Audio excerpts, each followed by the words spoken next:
The year 2022 is coming to an end. At the beginning of the year, there was a hope.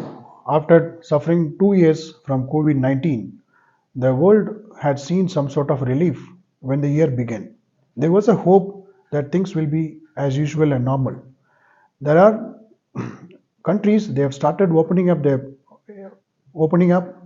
for the people to come, and there was a hope that the global economic activities will resume. But all these expectations have been was shattered in February 2024 when Russia attacked Ukraine. The Ukraine crisis is a classic crisis. For the first time a sovereign country has waged a war against a sovereign country, and this has sort of created a fear that the classic war in the Europe has come back. At the time that everybody predicted that this Russia-Ukraine war would end sooner, in fact, many Western countries, they were taken aback, including the European countries. So, some of them who are used to maintain a neutrality in the war have sort of thought of rethinking their decision to be neutral. So this year is largely shaped by the Russia-Ukraine crisis that has had a significant impact on the global economy, the energy, and the global trade. So as we are going to enter into the new year in a couple of weeks, in a week ago, the 2023 is going to carry forward the Russia-Ukraine war. Now the question is, who is winning the war in Ukraine or the Russia-Ukraine war? And who benefits out of the war? And we will discuss what India stand and how the India stand can help the resolving this Russia-Ukraine war. The first question, that who is winning the war, obvious. It has been almost 9 months. There are more than 80,000, according to a report, there are more than 80,000 soldiers, Russian soldiers, been killed, and they have been died in the war. And the Ukraine, almost 7,000 to 12,000 Ukraine soldiers and 8,000 civilians were killed in the war. This war, although it is contained in the Russia-Ukraine theater and the Black Sea, it is gradually having a spillover effect in Caspian Sea, where we have seen that the rising of tension between Azerbaijan and Armenia, and the Turkey is gradually getting into the conflict, supporting the Azerbaijan, and Russia is sort of backing the Armenia, and then Greece coming into. So it is almost having a sort of spillover effect on the neighboring regions.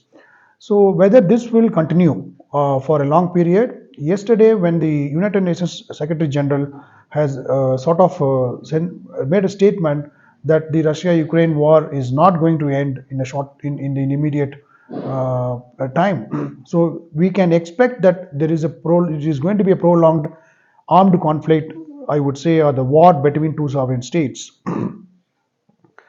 We have seen the impact, although we haven't felt that impact. There was a sort of a crisis in the global energy trend. Now the Europe is facing the winter, and the winter is posing a challenges to the European and going to worsen the European energy crisis. So all sort of things is contribute to the people at the end of the day, the people are suffering from this conflict. There was expectations from the Western countries when the group of leaders, G20 leaders, met in Indonesia, Bali, and there were a lot of rumors and expectations that the India, which has been maintaining a neutral stand in this conflict, we haven't so far condemned the Russia's attack on Ukraine, which is against the UN Charter, where a country with the intention of invading other country, sending an army to invade other country, it goes against the Charter of the United Nations. Yet India did not condemn. India continued to maintain a neutrality and choosing to focus on the humanitarian aspect of this conflict. So it is a sort of a strategic walking on the tightrope and the strategic balance that India has to make, given the fact that China has provoked India in Galwan in 2021, and it is continue to provoke in the eastern sector, and you have other neighbors in Pakistan.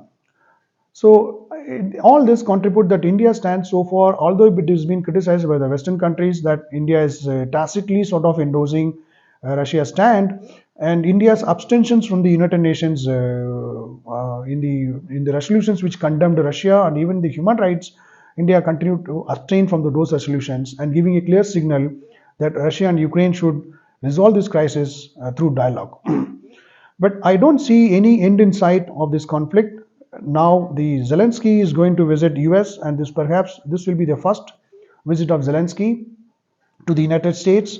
The United States is supporting the Ukraine through all the armaments. The Turkey is supplying weapon systems like the drones, Bayraktar drones, that is causing a serious, significant damages in the critical, vital strategic assets, the Russian assets.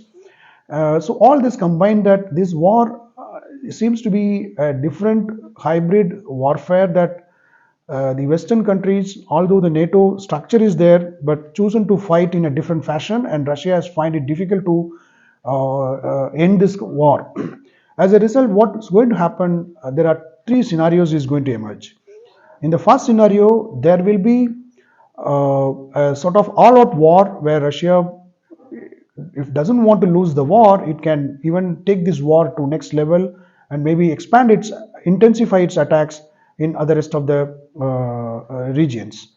That is will be a sort of the intensification of the conflict, and that would obviously invite the Western countries to engage in the conflict directly with the Russia. The second scenario is somewhat, there is sort of a understanding and a mutual understanding. So the Russia will agree for a status quo, whatever the regions the Russian armed forces so far they have captured, and maybe that may be written with Russia, and the rest they will come out with a deal and agreement with some international mediation to bring an end to this armed conflict or the war. The third scenario is the slowly, gradually, incrementally enhancing the Western armaments and securitizing the Ukraine, including deploying the tactical nuclear weapon missiles, if not through the NATO, at least from the United States directly, sending these weapon systems to the Ukraine to protect its territory, to avoid the first scenario to happen. So, of all these scenarios, India has limited choice to exercise, and that is guided by the India's strategic position that India has. It doesn't want to antagonize the Russian the friendship, and at the same time, it cannot endorse a war or by the Russia against Ukraine. So it is a difficult situation for India, and and the diplomatic skills and the leadership, especially, is going to play a significant role. And I hope in the coming years, India is hosting a G20 presidencyship, this issue will figure, since this has affecting the global energy and economy and trade. India would attempt to forge some sort of common understanding and consensus to find a solution that most likely to end this conflict by April or May.